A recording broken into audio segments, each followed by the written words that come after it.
यह कहानी राजस्थान के कोटा शहर की एक भूतिया हवेली के बारे में है।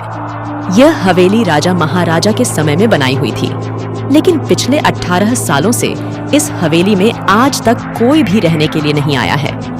इच्छा होने पर भी इस हवेली में कोई भी नहीं रह पा रहा था, क्योंकि लोगों का कहना थी कि इस हवेली में भूत प्रेत का साया है। जब रजनीश को इस हवेली के बारे में पता चला तो उसने तय किया कि वो इस रहस्य को जान कर ही रहेगा, क्यों लोग इस हवेली में नहीं रह पा रहे हैं। उसने मजबूत इच्छा शक्ति से हवेली में रहने की पूरी तैयारी कर ली।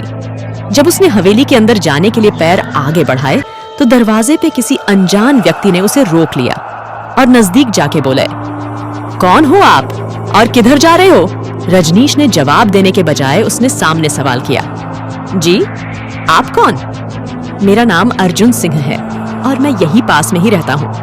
रजनीश ने कहा, ओह अच्छा, मैंने सुना है कि यह एक भूतिया हवेली है और यहाँ कोई नहीं आ पाता है, इसीलिए मैं इस हवेली में एक दिन रुकने का फैसला किया है। अर्जुन सिंह ने कहा, जी हाँ, आपने सही सुना है और आप भी अंदर मत जाइए। मेरी माने तो आप भी वापस लौट जाइए, यहाँ बहुत खतरा है। यह सुनकर रजनीश खुश हो गया, जैसे उन्हें कोई लॉटरी लग गई हो। अर्जुन ने उसकी खुशी को देखकर बोला, आप क्यों खुश हो रहे हो? आपको तो भूत का नाम सुनकर डर लगना चाहिए। शायद आपको पता नहीं होगा कि मैं भूत प्रेत में काफी दिलचस्पी रखता हूँ। अगर इस हवेली में भूत है तो मैं अंदर जरूर जाऊंगा और सारी सच्चाई का पता भी लगाऊंगा। इतना कहकर रजनीश उस हवेली में चले गए। अंदर जाके रजनीश ने अपनी बैग को साइड में रखा और हवेली के चारों ओर देखने लगा। सारे रूम भी चेक कर लिए।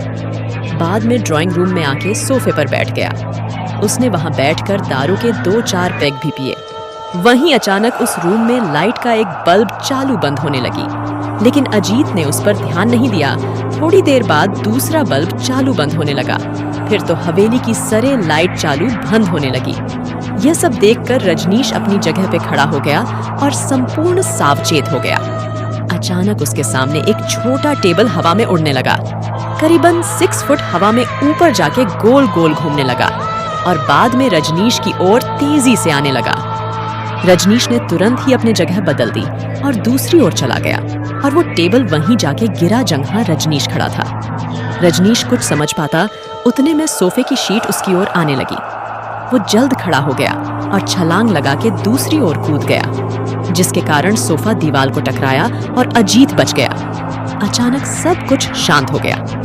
रजनीश ने चारों ओर सतर्कता से देखा और बड़ी आवाज में बोला, तुम जो भी हो सामने आकर के बात करो। वहीं एक बड़ी परछाई उसके सामने आई। रजनीश ने उस परछाई को देखकर बोला, कौन हो तुम और क्यों मुझे मारना चाहते हो? परछाई, तुम्हारी भूल के कारण। रजनीश, मेरी भूल? मैंने कौन सी भूल की? परछाई, इस हवेली में आने की भूल। मैं किसी को भी इस हवेली में खुश नहीं देख सकता। रजनीश, लेकिन क्यों? वो परछाई ने जवाब दिया, आज से 18 साल पहले इस हवेली के मालिक ने मुझे यहीं पे ही मार डाला था। मेरी कोई गलती भी नहीं थी।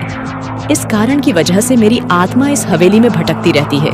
मैं किसी को भी इस हवेली में नहीं रहने दूंगा, क्योंकि इस हवेली में मेरा खून हुआ था। इस हवेली में जो भी रहने के लिए आएगा उसकी मौत होगी। रजनीश ने कहा, मैं तुम्हें अपने असली रूप में देखना चाहता हूँ। तुम्हें मारने से पहले मैं तेरी यह इच्छा अवश्य पूरी करूंगा। और उस परछाई ने एक भयानक दरमियाना रूप ले लिया। उसका चेहरा इतना भयानक था कि रजनीश भी एक क्षण के लिए डर गया था, लेकिन दूसरी ही क्षण में उसने अपने आप पर काबू पा लिया। बाद में इसने अपनी जेब में से सफेद पाउडर निकाला और उस भूत के पर फेंक दिया। भूत के पर पाउडर पड़ते ही वो जलने लग गया। बड़ी बड़ी ज्वाला उठने लगी। वो बहुत जोर जोर से चिल्लाने लगा और बाद में पूरी तरह से जल गया। उसके बाद रजनीश ने चैन से सांस लिया और वहीं पर सो गया। दूसरे दिन सुबह जब रजनीश को सही सलामत हवेली से बाहर आते देख अर्जुन को आश्चर्य हुआ। अर्जुन ने अजीत से पूछा, तुम कैसे जिंदा हो? जब अजीत ने अर्जुन को कल रात को घटी घटना को परी तरह से बताया और बोला, अब यह हवेली भूतिया हवेली नहीं रही। दोस्तों, आपको यह कहानी राजस्थान के कोटा की भूतिया हवेली कैसी लगी, प्लीज हमें कमेंट करके जरूर बताएं।